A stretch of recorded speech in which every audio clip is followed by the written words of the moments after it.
እድሜያችሁን መፍጀት የሌለባችሁ ቦታ ላይ እድሜያችሁን አትፍጁ። ኃይላችሁን መጨረስ የሌለባችሁ ቦታ ላይ ኃይል አትጨርሱ። አንዳንድ ቦታ ሌላ ባህሪ ይሰጣችኋል ስትቆዩበት። የሌላችሁን ባህሪ ዴቨሎፕ ታደርጉበታላችሁ። ስለዚህ ትታችሁ ስትሄዱ አንደኛ በጉዳዩ ላይ ክርክር አይኖረውም። ቀጥሎ ሰውየውንም አታጡትም፣ ገንዘብ ታደርጉታላችሁ። የጊዜ ጉዳይ ነው። በዚህ መጠን ከኢየሱስ ክርስቶስ ሞትና ትንሣኤ ጋር አንድ አይነት የሆነ መጽሐፍ ቅዱስ ላይ ሌላ ታሪክ የለም። ይስሐቅ ብቻ ነው። የኢየሱስ ክርስቶስን ሞትና ትንሣኤ አዲስ ኪዳናችን ላይ ነበር ተመጣጣኝ የተባለ ሌላ የመጽሐፍ ቅዱስ ባለ ታሪክ የለም። ይስሐቅስ ነው ራሱ ቀጥታ እግዚአብሔር በሰው ምትክ በግ እንደሚያቀርብ ፕሮሚስ ያደረገው ይስሐቅን አጋድሞት ነው። ለኃጢአት የሚከፈል ዋጋ ዕዳ አለ። አዎ ሪዴምሽንን እግዚአብሔር የሰበከው በይስሐቅ በኩል ነው። ብሉይ ኪዳን ክሊር በሆነ መንገድ ድራማታይዝ አድርጎት እግዚአብሔር አባቱም ልጁም በሚገባቸው መንገድ እኛ ስናነበው ወይ ጉድ ትታችሁ እለፉ። ዛሬ መልእክቴ ይችላል። አንዳንድ ነገር ላይ አትቆዩ። መፍጀት የሌለባችሁን እድሜ አንዳንድ ነገር ላይ አትፍጁ። መጽሐፍ ቅዱሳችን ላይ ያሉ በጣም ትልልቅ ሰዎች የዚህ እምነት ደግሞ ጀማሪና ፍጹም አድራጊ የነበረው ጌታችን ኢየሱስ ክርስቶስ ከመካከላቸው ትቶ ይሄዳል። በወንጌል እውነትና በዘላለም ሕይወት ጉዳይ ላይ ነው ኢየሱስ የማይደራደረው እንጂ የርስት ጥያቄ የለውም። ኢየሱስ አንዳንድ ነገር ትቶ ይሄዳል፣ ዝም ይላል፣ ያልፈዋል። ፐርሰናል ከሱ ጋር የሚያያዝ ነገር አልፎ ይሄዳል። እግዚአብሔር ከእናንተ ጋር ነው። ምንጩ እጃችሁ ላይ ነው ያለው። ምንም ቦታ ላይ ብትገቡ እግዚአብሔር በኪዳን ከእናንተ ጋር አብሮ ይሰራል። በምሪት ሂዱ። እግዚአብሔር ቁጭ በል የሚል ቦታ ተቀመጥ። እግዚአብሔር ሥራ አለኝ የሚል ቦታ ላይ ቁጭ በለ ሥራህን ቀጥል።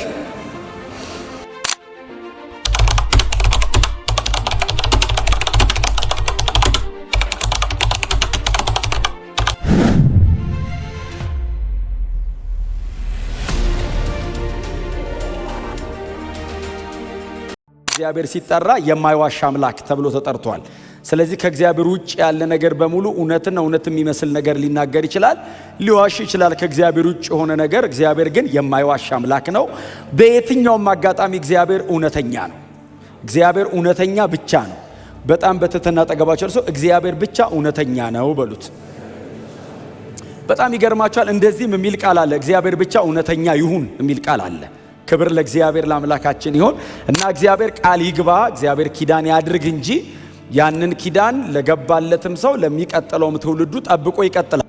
መጽሐፍ ቅዱሳችን ዛሬ የሚያነበብነው ይሄ የጌታ ቃል ክፍል የሚነግረን የሚያስተምረን ይሄንን ነው። እግዚአብሔር ለአባቱ ለአብርሃም የገባውን ኪዳን ለልጁ ለይስሐቅ ጠብቆ ቆይቷል። ምናልባት የምትችሉ ከሆነ መዝሙር 105 ላይ እስቲ ያውጡ።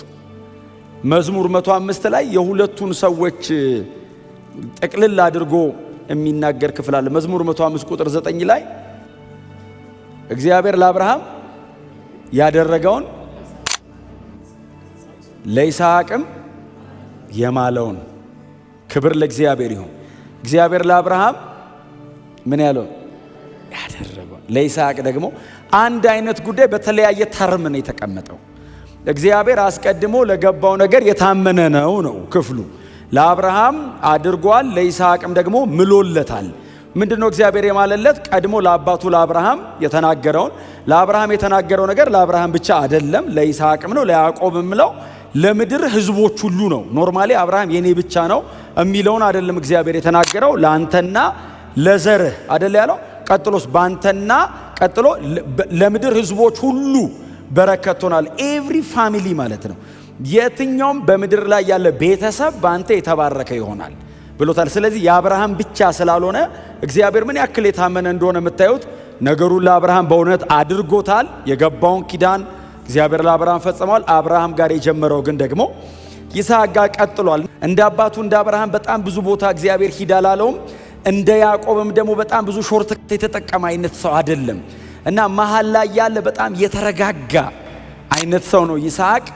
በጣም ብዙ ጊዜ ከጌታችን ከመድኃኒታችን ከኢየሱስ ክርስቶስ ጋር በጣም በቀጥተኛነት የሚመሳሰል አይነት የኢየሱስ ክርስቶስ በቀደመው ኪዳን ላይ ያለ ፍጹም የሆነ ተመሳሳይ ነገር ሆኖ ብዙ ጊዜ ይቀርባል። እግዚአብሔርም በዚያች ሌሊት ለይስሐቅ ድጋሚ ተገለጠለት። እግዚአብሔር እንደዚህ ያለው እኔ የአባትህ የአብርሃም አምላክ ነኝ፣ አትፍራ፣ በዚህ ስፍራ ተቀመጥ አለው። መንቀሳቀስ ልክ ነው አለው። እዚህ ድረስ እየቆፈርክ መምጣት ልክ ነው። ከዚህ በኋላ ግን ከዚህ ወዴትም እንዳትሄድ፣ እኔ ካንተ ጋር ነኝ፣ አትፍራ። ለምንድን ነው ያለው? የጌራራ ሰዎች እየመጡ ነው። በጠላቶቹ መካከል ነው የተቀመጠው ይሄ ሰው። እኔ ካንተ ጋር ሆናለሁ፣ አንዳች አያደርጉህም፣ አይዞህ አለው። መጽሐፍ እንደዚህ ይላል፣ ይስሐቅም በዚያ ቦታ የእግዚአብሔርን ስም ጠርቶ መሠዊያ አቆመ ይላል። እግዚአብሔር በዚህ አለ ይስሐቅ። ከዚህ በኋላ ወዴትም አልሄድም አለ። ትታችሁ እለፉ። ዛሬ መልእክት ይችላል። አንዳንድ ነገር ላይ አትቆዩ። መፍጀት የሌለባችሁን ዕድሜ አንዳንድ ነገር ላይ አትፍጁ። መጽሐፍ ቅዱሳችን ላይ ያሉ በጣም ትልልቅ ሰዎች የዚህ እምነት ደግሞ ጀማሪና ፍጹም አድራጊ የነበረው ጌታችን ኢየሱስ ክርስቶስ ከመካከላቸው ትቶ ይሄዳል። በወንጌል እውነትና በዘላለም ሕይወት ጉዳይ ላይ ነው ኢየሱስ የማይደራደረው እንጂ የርስት ጥያቄ የለውም። ኢየሱስ አንዳንድ ነገር ትቶ ይሄዳል፣ ዝም ይላል፣ ያልፈዋል። ፐርሰናል ከሱ ጋር የሚያያዝ ነገር አልፎ ይሄዳል። እግዚአብሔር ከእናንተ ጋር ነው። ምንጩ እጃችሁ ላይ ነው ያለው። ምንም ቦታ ላይ ብትገቡ እግዚአብሔር በኪዳን ከእናንተ ጋር አብሮ ይሰራል። በምሪት ሂዱ። እግዚአብሔር ቁጭ በል የሚል ቦታ ተቀመጥ። እግዚአብሔር ሥራ አለኝ የሚል ቦታ ላይ ቁጭ ብለህ ሥራህን ቀጥል። ይሄ ታላቅ የኪዳን ሰው ያደረገው ይሄንን ነው። እግዚአብሔር ሲቀጥል የቀጠለው ከዚህ ሰው ጋር ነው። ሲቀጥል የቀጠለው በምሪት ነው። ሲቀጥል የቀጠለው በይስሐቅ ካራክተር ነው። ስለ ይስሐቅ መጽሐፍ ቅዱሳችን ውስን ቦታዎች ላይ አለ። የተነሳባቸው ቦታዎች በሙሉ ግን ካያችሁ እግዚአብሔር መሐላ ከይስሐቅ ጋር ነበረው ነው። ያዕቆብ በጣም ብዙ ቦታዎች ላይ አለ መጽሐፍ ቅዱሳችን ላይ። በጣም ብዙ ቦታዎች ላይ ካለ የፈጠርኩ ያዕቆብ የሰራው እስራኤል ሁለት ነው ሰውየው። ብዙ ነገር ይነካል፣ ብዙ ነገር ያበላሻል። የጦርነት ሰው ነው። የሆነ ቦታ ይገባል፣ በጣም አውት ስማርት ያደርግሃል። መገለጥ ከመጣ ለራሱ ነው። ሸመልመል እያደረገ የሚያበዛው የራሱን ነው። አንተን ከጨዋታ ያስወጣል፣ እግር በእግር ይከታተላል፣ ብኩርና በእንጀራ ይቀይራል። ኤስ ፒስፉል። በጣም ይገርማችኋል። ኢየሱስና ይስሐቅ በጣም ብዙ ተመሳሳይ ነገር አላቸው። ኢየሱስ ወደር የለውም፣ ግን ግዴታ ጥላ አለው። ለመምጣቱ ግን እግዚአብሔር እንደ ጥላ እንደ ምልክት የሚያስቀምጠው ሰው አለ። አወላለዳቸው ጀምሮ ይስሐቅ የተወለደበትን መንገድ ይዩት። በጣም ሚራክለስ በሆነ መንገድ ነው የተወለደው። ለአብርሃምና ለሳራ ብቸኛ ልጃቸው ነው ባይዘዌ። አብርሃም ከዛ በኋላ ከኬጡራ ምናምን ልጆች አሉት እንጂ ከሳራ የተወለደ ኪዳኔን ያስቀጥላል ብሎ እግዚአብሔር ፕሮሚስ ያደረገለት ብቸኛ ልጅ ነው። በጣም ሚራክለስ በሆነ አይነት መንገድ ነው የተወለደው። ይስሐቅ ብቻ ነው በዚህ መንገድ የተወለደው። የ100 ዓመት ሸማግሌና የ90 ዓመት እናት አብርሃምና ሳራ ብቻ ናቸው። የለም ሌላ። አብርሃም ከዛ በኋላ ልጆች አሉት። አባታችን አብርሃም ነበራቸው። ኬጡራስ ወጣት ነች። እንደ ሳራ እርጅታ አይደለም የወለደችው። ሚራክለስ በሆነ መንገድ ነው የተወለደው ይሄ ልጅ። ቀጥሎስ እንግዲህ ጌታችን ኢየሱስ ክርስቶስ ያው አይነት የለውም። አባቱ እግዚአብሔር ነው። እስቲ አሜን በሉ። አባቱ እግዚአብሔር ነው። ይስሐቅ አባቱ አብርሃም ነው። ኢየሱስ አባቱ አብ ነው። የተወለዱበት መንገድ ግን ሚራክለስ ነው። ሁለቱም በእግዚአብሔርና በቤተሰባቸው መካከል የተወለዱ ናቸው። ጌታ ኢየሱስ ክርስቶስን አብ ከሰማይ ሁሌ ነው አይደል የምወደው ይላል። እግዚአብሔር አብርሃም ጋር መጥቶ ስለ ይስሐቅ ሲያወራ ስለ እስማኤል እንደዚህ ብሎት አያውቅም። እግዚአብሔር የምትወደውን ልጅህን ይሏል። የምትወደውን አንድ ልጅህን። ልጆች እኮ እስማኤል እኮ ቀድሞ እኮ አላው አንድ ልጅህን ነው የሚለው። እጅግ የተወደደ ነው በአባቱ ፊት። ሁለቱም ለመስዋዕትነት ተጠይቀዋል። ሁለቱም ለመሞት ተጠይቀዋል። ሁለቱም የሚሞቱበትን እንጨት ተሸክመው ተራራ ወጥተዋል። ይስሐቅ የሚሰዋበትን እንጨት የያዘው ራሱ ነው። ኢየሱስ የሚሰቀልበትን እንጨት የተሸከመው ራሱ።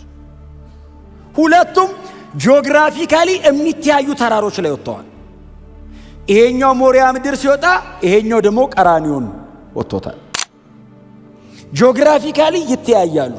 ኤግዛክት ታይፖሎጂው ነው ባይዘው የኢየሱስ የነበራቸው ሰሚሽን። ኢየሱስ ወደ መስቀል ሲሄድ የነበረው ጸጥታና ይስሐቅ ለመታረድ ሲሄድ የነበረው ጸጥታ ጸጥ ያለ ዝም ብሎ ነው የሚሄድ።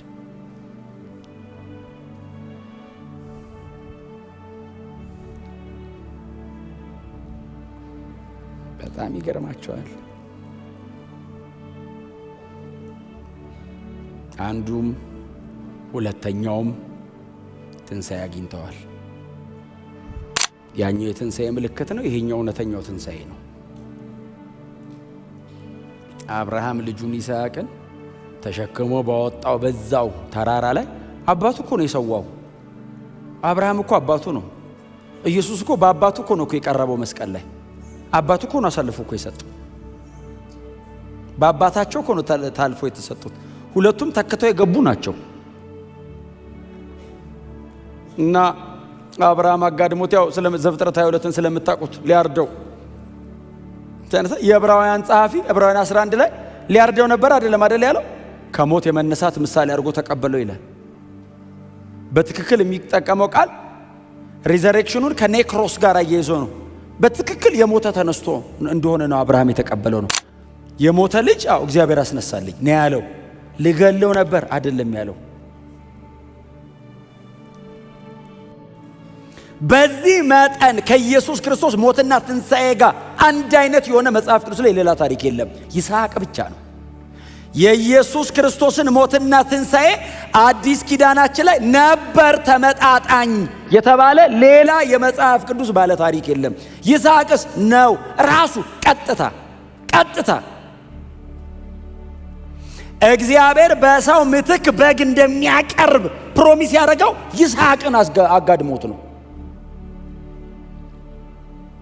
ለኃጢአት የሚከፈል ዋጋ ዕዳ አለ። ሪዴምሽንን እግዚአብሔር የሰበከው በይስሐቅ በኩል ነው። ብሉይ ኪዳን ክሊር በሆነ መንገድ ድራማታይዝ አድርጎት እግዚአብሔር አባቱም ልጁም በሚገባቸው መንገድ እኛ ስናነበው ወይ ጉድ! አሁን እኮ ለምንድን ነው የአብርሃምና የይስሐቅ ታሪክ በጣም የማያሳብደን? የኢየሱስ እኮ መጥቶ ነው። የኢየሱስ ባይመጣስ ኖሮ ዝም ብላችሁ ሳሉት። አሁን ኢየሱስ መስቀል ላይ ባይሞት ኖሮ አሁን እኛ ከአዲስ ኪዳን ከመሆኑ በፊት ብንሆን ኖሮ የይስሐቅና የአብርሃምን ስብከት ዝም ብላችሁ ሳሉት። አብርሃም ቆሞ አይሰብክም ያደረገው ነገር፣ ይስሐቅ ቆሞ አይሰብክም የነበረውን ነገር፣ የሄደውን መንገድ፣ የነበረውን መሰጠት፣ የቀረበበትን ሁኔታ። አባቱን እኮ እምቢ ማለት ይችላል። አባቱ እኮ 110 ምናምን ዓመት እኮ ነው። ልጁ እኮ ደና ልጅ እኮ ነው። አትነካኝም ብሎ እኮ መሄድ ይችላል። የነበረውን ሰሚሽን ይዩት። ኢየሱስ እኮ አልሞትም ማለት እኮ ይችላል። ልገልህ ለምን አይችላለሁ ሲለው አትችልም አለው። ትዝ ይላችኋል ንጉሡ ነፍሴን ማጥፋትም ማዳንም በእጅህ ነው አለው። እችላለሁ እምቢ ማለት እችላለሁ አለው። ፈቅጄ ለአባቴ ታዝዤ ነው አለው እንጂ አባቴ ትቼዋለሁ ብል አባቴ አያስገድደኝም አለ። በፈቃዴ ነው ማድረገው አለው። ነፍሴ እጄ ላይ ናት አለው። መስጠትም መከልከል አንተስ ብትሆን አለው። እኔ ስለፈቀድኩልህ መሰለህ እንዴ? ከላይ ተፈቅዶልህ ነው አለው። ይስሐቅ ሽማግሌ አባቱን ጥሎት መሄድ ይችላል። የነበረውን መሰጠት ይዩት። መሰዊያ ሲሰራ አብሮ ነው የሰራው። መገደያ መታረጃውን አብሮ ሰራ። ተኛ አለው። ተጋደመ፣ አሰረው። ልጁ ተስተካከለ፣ ሊሰዋ ፈቃደኛ ነው። ከዚህ በላይ መሲያኒክ ከየት ነው የሚመጣልን? ከዚህ በላይ እግዚአብሔር እንዴት አድርጎ ይንገረን? ልጁን ሊያርድ አብርሃም እንደዚህ ይዞ ልጁን ሊያርድ ይላል መጽሐፍ ገላትያ 3 ላይ እግዚአብሔር ለአብርሃም ወንጌል ሰበከው የሚለው ወንጌል እኮ ነው። ለአብርሃም እየሰበከው ነው። ታውቃለህ? እግዚአብሔር ወንጌል እየሰራ ነው። ኢቫንጀላይዝ እያደረገ ነው እግዚአብሔር አብርሃምን ሊያርድ። አብርሃም ገብቶታል ብዙ ነገር። እዚህ ጋር ሞር ክሊር ይሁንልህ እስቲ።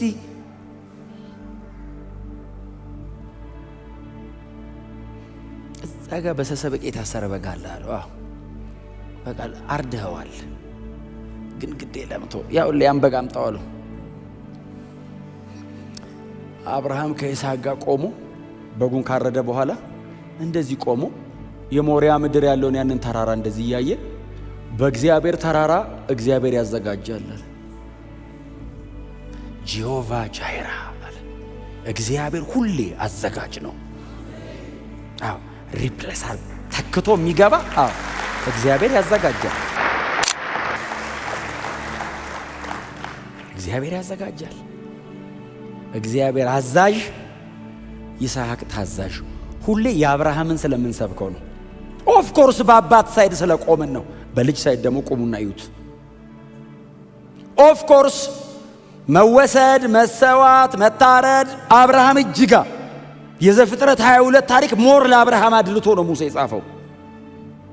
የአብ ካራክተር በጣም ትልቅ ነው። ሳልቬሽን ላይ ድነት ላይ አብ የሰራው ስራ ምትክ የለውም። አንድ ልጁን ነው የሰጠው። አባው ጨክኖ ነው ይዞት ሄደው ልጁ ወደ መስቀል ሲሄድ እንደሚሞት እያወቀ አብርሃም እንደሚሞት እያወቀ ነው። እግዚአብሔርስ አይ ልጁን አይገልም ይላል ለአብርሃም። እኔ በጋ አዘጋጅቻለሁ። እግዚአብሔር ልጁን ሊገል ሲሄድ ሌላ ምትክ የለውም። አንድ ልጁን ሊከፍል ነው እግዚአብሔር። ለአብርሃም በጋ አለለት፣ በግ ይቀርብለታል። በጋ አስገብቶ እግዚአብሔር ሌላ ምትክ እንዳለ ሪፕሌስመንት ተተኪ እንዳለ እግዚአብሔር ይነግረዋል። ለእግዚአብሔርስ የለውም ምትክ፣ ይሰዋል ልጁን። አብርሃም ሲራመደው ያመዋል፣ ግን ደግሞ እግዚአብሔር ደግሞ የመስዋዕቱን በግ ያዘጋጃል የሚል የሆነ ጭላንጭል ተስፋ ግን አለው አብርሃም ሲሄድ። ታውቃለህ? እግዚአብሔርስ የመስዋዕት በግ ያዘጋጅልኛል የሚለው የለውም። የራሱን በግ ነው የሚያቀርበው እግዚአብሔር። ልጁን ነው የሚያርደው እግዚአብሔር። ለኢየሱስ ምትክ የለውም። ኢየሱስ ራሱ ነው ቀራቢ። ኢየሱስ ራሱ ነው ሟች። ኢየሱስ ራሱ ነው የሚዋጀን። ኢየሱስ ራሱ ነው የቤዛነት ሥራ የሚሰራው። ኢየሱስ ካልሞተልኝ ምትክ ሆኖ ሞቶ ሊያድነኝ የሚችል የለም። ኢየሱስ ራሱ ነው ጽዋን የሚጠጣት። እስቲ አሜን።